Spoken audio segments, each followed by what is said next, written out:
Tahu nggak teman-teman, kita jadi susah gara-gara kita sering menggunakan otak. Waduh, kok bisa? Nah, ini kita bahas. Yuk. Halo teman-teman, apa kabar? Ada saya kembali Siti Nurdianti, sahabat baik kamu. Ini sebuah hal yang paling membuat saya seneng ya teman-teman. Gimana nggak seneng coba? Saya bisa berjumpa kembali bersama kamu walaupun kita tidak bertatap muka ya. Tapi kita saling bercengkrama. Benar. Dengan sebuah materi yang insya Allah seizin Tuhan, ini juga keren banget di hari ini.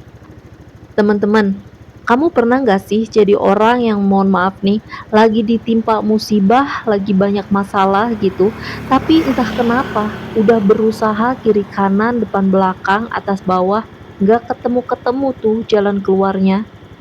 Sampai akhirnya, mohon maaf ya, diri kamu jadi frustasi. Sampai akhirnya justru malah melakukan hal-hal yang membuat dirimu sendiri bukannya lebih baik, tapi malah kunjung lebih buruk dari waktu ke waktu. Apapun masalah kamu, baik masalah rejeki, masalah jodoh, atau apapun itu, ada saya sahabat kamu, izinkan saya menolong ya. Barangkali ini yang kamu butuhkan. Yuk kita mulai. Jadi gini teman-teman, saya tadi membaca sebuah kisah ya di salah satu portal berita online. Ada banyak kasus yang membuat orang itu akhirnya melakukan tindakan bundir atau mengakhiri dirinya sendiri.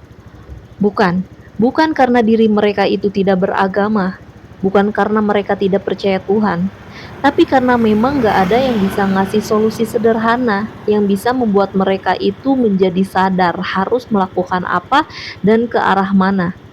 Nah, sekarang tanpa banyak basa-basi saya akan langsung aja deh ngasih tahu apa yang membuat kamu jadi tambah susah dan bagaimana cara mengobatinya. Mau ya? Simple gini. Teman-teman, dengerin saya baik-baik. Ini bener loh.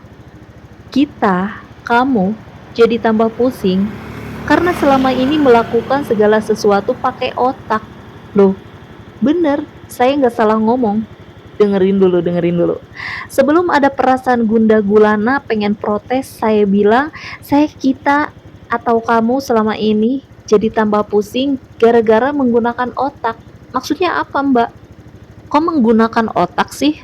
Terus saya harus pakai dengkul? Enggak. Sebentar, bukan menggunakan dengkul juga ya, tapi menggunakan salah satu pola pikir yang paling benar gitu loh. Benar, selama ini kita jadi puyeng karena menggunakan otak kita sendiri untuk memecahkan sejuta masalah. Betul nggak? Itu yang bikin kita pusing kan?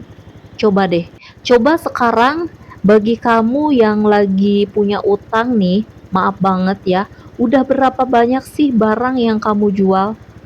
Udah berapa banyak orang sih yang berusaha kita minta pinjaman duit gitu ya. Bahkan udah berapa kali kita ngerepotin, maaf banget, orang tua kita sendiri karena keluarga kita punya utang. Bagi kamu yang pengen punya jodoh nih, udah berapa kali coba disakitin sama orang. Udah gitu kasusnya gitu lagi, sampai bosen. Bener nggak? Udah berapa banyak kisah-kisah yang kayaknya dijadiin novel aja kayaknya nggak pantas gitu. Bukan karena jelek ya, tapi karena terlalu miris kisah cinta kamu. Sampai akhirnya kamu bingung harus melakukan apa dan bagaimana. Itu semua coba deh renungkan. Bukannya karena penyebabnya sama ya, apa itu? Kita menggunakan otak kita doang kan? Bener gak sih? Satu tambah satu harus sama dengan dua. Kalau gue mau punya pasangan, gue harus A, B, C, D. Ternyata salah apa benar?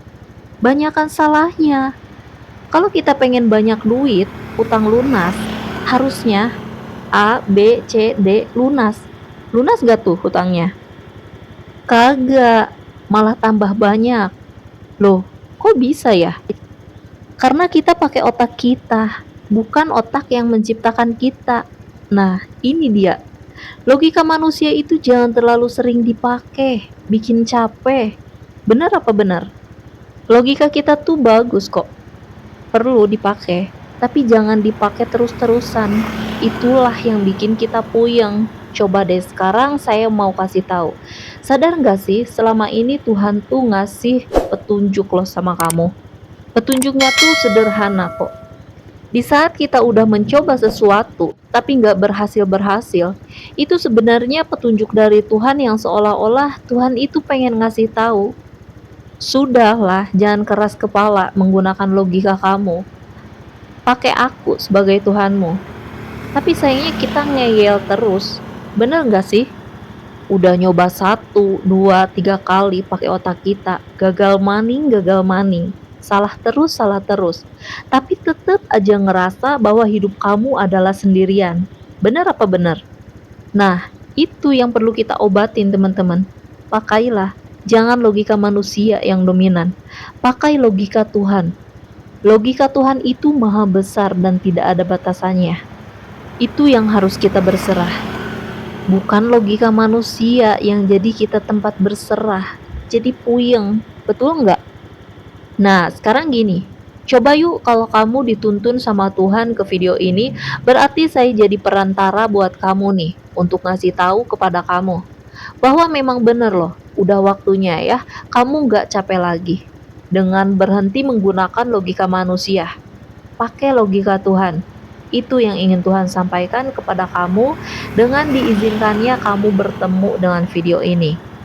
Sekarang saya ajarin ya, gimana sih cara menggunakan logika Tuhan? Gini caranya, simple, sederhana. Pertama, Tuhan itu maha pengasih lagi maha penyayang teman-teman, bukan maha pembenci. Saya ulangi, yang maha kuasa itu maha pengasih lagi maha penyayang, bukan maha pembenci. Artinya apa? Sebelum kita meminta rejeki, yang maha kuasa itu sebenarnya pengen banget kita maafin diri sendiri dulu. Bener, ini ketika kita tidak bisa memaafkan diri kita sendiri dulu, mohon maaf, itu loh yang menyebabkan semua pada tambah berat, betul nggak? Coba sekarang saya tanya sama kamu, apakah benar, yakin, kamu sudah memaafkan dirimu sendiri? Atau jangan-jangan coba lihat masalah-masalah hidup kamu. Kayaknya baru-baru ini ya. Atau selama ini bahkan kamu menyalahkan itu semua karena seolah-olah itu kebodohan kamu ya. Dan kamu gak terima bahwa ini semua terjadi. Seandainya dulu aku tidak melakukan kebodohan itu, aku tidak akan mengalami ini. Terus kamu menyalahkan diri sendiri, menyakiti diri sendiri. Betul nggak? Benar apa benar? Ya kan? Nah itu yang Tuhan tuh gak suka. Tuhan itu sayang banget loh sama kamu. Rezekinya itu menunggu sampai kamu memaafkan diri kamu sendiri. Itu maksud saya. Sekarang coba yuk, daripada kita pusing-pusing, gimana kalau kita sama-sama belajar untuk memaafkan diri sendiri? Gimana caranya Mbak? Sederhana. Sekarang saya akan ajarkan terapinya, kamu bisa mengolahnya dengan gayamu sendiri. Tapi saya contohkan dulu ya.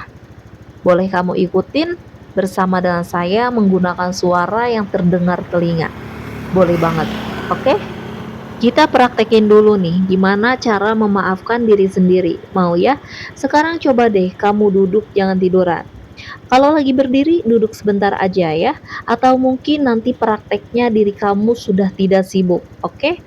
Duduk. Boleh bersila, boleh di atas kursi. Sudah? Kalau sudah, kamu tegakkan dulu punggungnya. Jangan bungkuk gitu, tegakin. Nah, ini yang paling penting. Pejamkan mata. Kemudian saya ingin kamu taruh tangan kanan kamu di atas dada kamu. Sekarang coba kamu rasakan perasaan bersalah yang selama ini sering muncul tiba-tiba dalam hidup kamu. Nah, mulai ngerasain ya, mulai ngerasa, mulai muncul lagi. Sekarang kamu katakan begini, saya hanya manusia biasa. Saya sedang belajar, saya memaafkan itu semua. Saya terima kesalahan saya. Saya ampuni diri ini, saya maafkan diri ini. Saya ampuni diri ini, saya maafkan diri ini. Terima kasih Tuhan, Engkau baik. Maafkan saya sadar. Terima kasih. Udah, buka. Gimana rasanya? Plong banget nggak? Ada air mata yang keluar mungkin? Lihat deh, ini hal sederhana banget loh, yang membuat diri kita itu menjadi manusia yang lebih plong. Nggak ada kan yang ngajarin atau mungkin sedikit orang yang ngajarin bahwa segala sesuatu itu bermulai dari sini dulu. Nah, sebelum kita meminta rejeki, sebelum kita meminta jodoh, dilunasin hutang, kita bikin dulu diri kita jadi nol, jadi murni kembali kepada keadaan yang fitrah. Caranya bagaimana? Maafin diri kita sendiri. Bener nggak? Ya kan? Coba lihat diri kamu sekarang. Rasanya tuh plong banget, damai banget. Nah, saya janji, besok akan ada video yang melengkapi video ini. Saya tidak mau menginginkan semuanya dalam satu video, karena nanti kamu kebingungan cara mempraktekannya dan bagaimana cara memahaminya. Jadi sekarang saya akan mengajak kamu untuk menjadi orang yang baru lagi. Seperti orang yang kembali ke dalam keadaan yang nol atau kembali murni. Nah, tadi terapi itu coba kamu lakukan setiap hari ya. Ketika kamu mau tidur, sebelum kamu tidur, silahkan lakukan itu. Nah, setelah itu ini belum selesai. Pagi-paginya coba kamu bangun tidur sebelum kamu ngapa-ngapain nih, baru bangun banget. Bener, baru bangun ngucuk-ngucuk mata, kamu langsung paksa bibir kamu untuk tersenyum sambil berkata, "Terima kasih, terima kasih, terima kasih. Aku terima diriku menjadi diriku yang baru di hari ini. Terima kasih, terima kasih." Udah, habis itu baru kamu lakukan apapun ya, entah ibadah, entah mungkin kamu langsung minum air putih, olahraga, apapun itu ya. Tapi lakukan itu dulu deh. Nah, dari situ apa yang terjadi, Mbak? Jadi kita akan kembali menjadi pribadi yang murni. Nah, dari sini, ketika diri kita kembali murni karena memaafkan diri sendiri, sudut pandang kita tuh jadi lebih lega. Dan apa yang terjadi? Betul, kita menjadi orang yang lebih tenang, lebih waras, dan perkataan yang sering saya ulang di video saya apa? Betul, orang harus kudu wajib tetap waras. Saya ulangi, kita semua, kamu dan saya janji ya, untuk selalu jadi orang waras. Kenapa? Karena kalau nggak waras bagaimana mungkin rezeki bisa datang sama kita, jodoh datang pada kita. Karena jodoh itu butuh kewarasan kita, rezeki itu butuh kewarasan kita. Setuju nggak? Jadi dengan teknik ini kalau kamu praktekin, insya Allah seizin Tuhan kamu akan kembali menjadi nol. Dan kamu akan kembali menjadi manusia yang lebih baik ya. Lakukan ini dan besok saya akan memberikan video berikutnya yang bisa melengkapi ini. Sebagai hal yang bisa kamu praktekkan untuk keluar dari masalah hidup kamu. Jadi buat kalian yang belum subscribe, silahkan di subscribe dulu ya, supaya setiap video saya yang kasih bisa muncul. Jangan lupa untuk ditekan lonceng notifikasinya juga ya, supaya setiap video yang muncul bisa muncul juga di handphone atau gadget kamu. Oke? Praktekin ya, ini semua benar-benar kenyataan. Terima kasih. Masih ada saya, Siti Nurdianti, sahabat baik kamu. Tetaplah semangat, teruslah berbagi, dan saling menyayangi. Bye-bye.